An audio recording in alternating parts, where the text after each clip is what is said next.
La semaine de la créativité s'est déroulée du 5 au 15 novembre, à l'initiative du programme Creative Wallonia.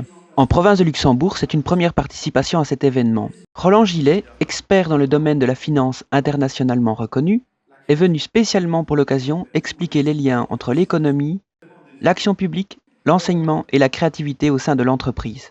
Donc j'essaie de relever quelques idées qui pourraient interférer clairement avec à la fois la jeunesse, les jeunes, et vous savez le problème de chômage qu'on rencontre aujourd'hui partout dans le monde, la créativité, parce qu'ils en sont un des vecteurs, le pourquoi, avec la crise qu'on vit aujourd'hui, on a certains problèmes qui n'ont pas l'air de se résoudre aussi facilement, et notamment l'emploi, et aussi me permettre d'être impertinent, mais impertinent dans le bon sens, partager des idées avec vous, voir si vous avez ressenti plus ou moins la même chose que moi sur certains sujets où les valeurs finalement qui sont utilisées aujourd'hui et qui sont des exemples aussi pour nos jeunes, me semblent parfois poser un certain problème sur les choix, et notamment en matière d'innovation, de motivation à l'innovation, que nous sommes en train de faire, et ce n'est pas que sur une zone géographique. Je sais que tous les partis politiques, opposition comme majorité, dans tous les pays d'Europe et ailleurs, disent que les PME sont un vecteur d'emploi, il faut les favoriser.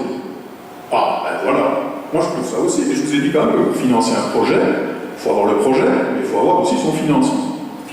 Ah, par définition. Et il y a deux manières de le financer, quand c'est votre argent, soit vous achetez, vous apportez des actions à votre société, c'est-à-dire des fonds propres, ou vous lui prêtez à votre société, et c'est un financement par dette interne, avant d'aller voir le banquier. Ben, je suis désolé de vous dire que 10 euros 1 plus 10 euros 2, ça fait un précompte immobilier qui passe de 15 à 25% sur les deux sources de financement. C'est bien autre chose en termes d'impact sur la croissance qu'un relèvement de la TVA de 1%.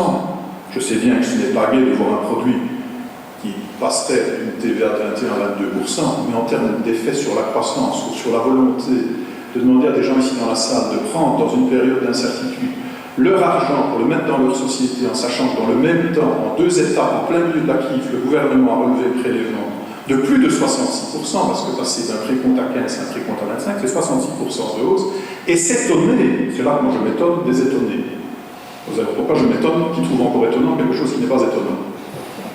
Ils voient le nombre de faillites qui monte. Ça fait des records de nombre de faillites dans les PME. Je ne sais pas si vous lisez la presse, mais là, toute la presse en parle. Tiens, on a encore battu un record. Comme c'est bizarre, se disent les politiques. La reconnaissance pour toute une série de gens ne vient pas nécessairement par l'argent, c'est par une certaine mise en avant qui puisse servir d'exemple. Et là, je trouve que dans nos PME, je prends quelques exemples sans les citer, mais sans les citer pour éviter justement de dire j'en ai cité certains. Mais même ici, dans notre province de Luxembourg, on a quand même des leaders, je vois dans le monde entier leur marque.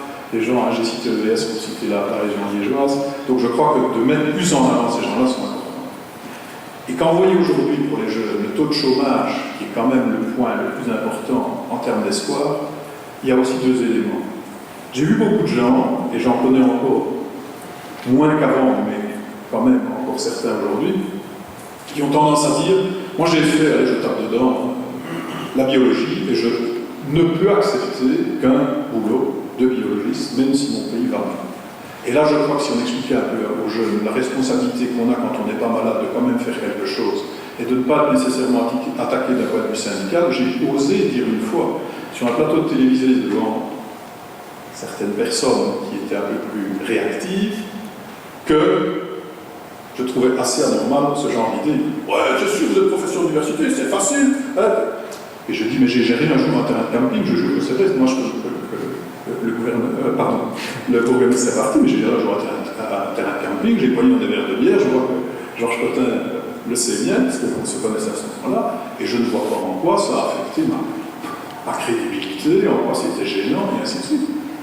Réattaquer une deuxième fois, oui, vous prenez votre cap de généralité, donc je dis, mais si mes filles un jour venaient me dire que par fierté, quel que soit le diplôme qu'elles ont fait, quand leur pays va mal, dans une période transitoire, elles sont prêtes à travailler ailleurs ou à faire autre chose, je trouverais pour moi que j'ai réussi mon éducation plutôt que de dire je reste à charge de la société jusqu'au moment où on trouve un emploi. Et donc des propos pareils qu'aujourd'hui, je suis désolé, dans certains cas, ça passe encore très mal.